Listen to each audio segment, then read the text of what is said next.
hace un tiempo que el sacerdote Silvestre Olmedo se encuentra en el Departamento Judicial de la Policía Nacional. Allí se encuentra nuestro compañero Iván Páez, está en compañía de la abogada Antonia Sánchez. Ella es representante legal del sacerdote Silvestre Olmedo. Te escuchamos, Iván, adelante, buenas tardes.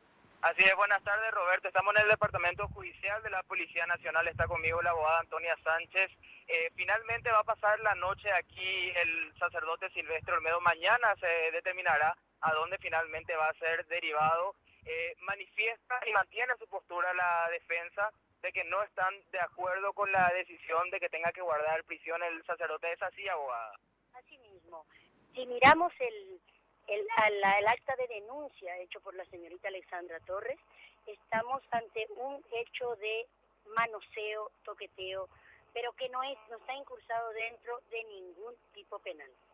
Nosotros hemos intentado hablar con el sacerdote, teníamos el permiso de las autoridades, pero él no quiere dar declaraciones a la prensa, pero sí a través de la abogada manifiesta su estado. ¿Qué es lo que dice la abogada? Él dice que está tranquilo, que él sabe que esto va a pasar, que él va a obtener el sobreseimiento y le perdona a todas las personas que en este momento lo están atacando. Usted habla de que fue un abrazo y que en un momento se baja la mano por uno de los senos.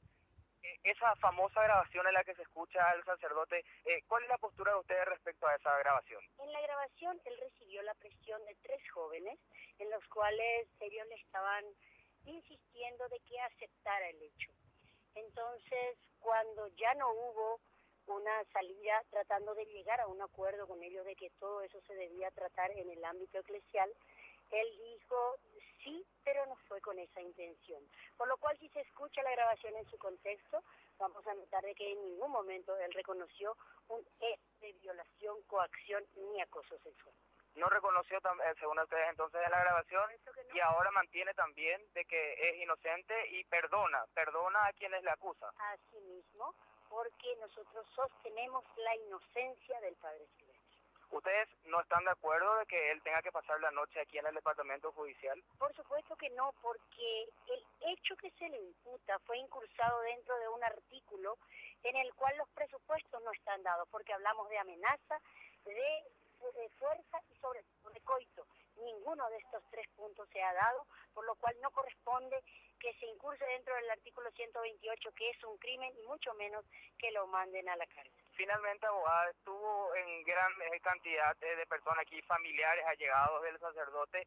Se habló en las redes sociales de que querían obstruir el ingreso del sacerdote al Departamento de Judicial. ¿Eso fue así? ¿Cuál era el objetivo de que todos los familiares estén aquí? Ellos están desconcertados por esta situación, sobre todo porque es una injusticia. Sostenemos que es una injusticia. Ellos vinieron más como un apoyo porque sienten que la prensa no les da lugar. Ellos sienten que la prensa no dice la verdad, porque nunca manifestaron ni hablaron de los 28 años de sacerdocio que tiene, de todas las obras, tanto espirituales como materiales, que ha dejado en todas las parroquias que pasó, de la conducta intachable que tuvo durante ese tiempo y de la que podemos dar fe todas las personas que trabajamos en... Bueno, es lo que dice la abogada Antonia Sánchez, abogada del sacerdote Silvestre Olmedo, que se encuentra a estas horas en el Departamento Judiciales de la Policía Nacional. Nos confirmó Iván Páez, nuestro compañero, que pasará la noche en este lugar. La defensa técnica del sacerdote asegura que hubo un error en la carátula de este proceso penal, porque de ninguna manera se justifica que haya sido tipificado bajo el presupuesto de coacción sexual. No reúne los requisitos, fue lo que dijo la abogada, por tanto ellos aseguran que no corresponde que esté privado de su libertad. Mañana probablemente sea trasladado a la cárcel de Emboscada, de acuerdo a lo que se maneja también desde la dependencia de institutos penales del Ministerio de Justicia. Hacemos...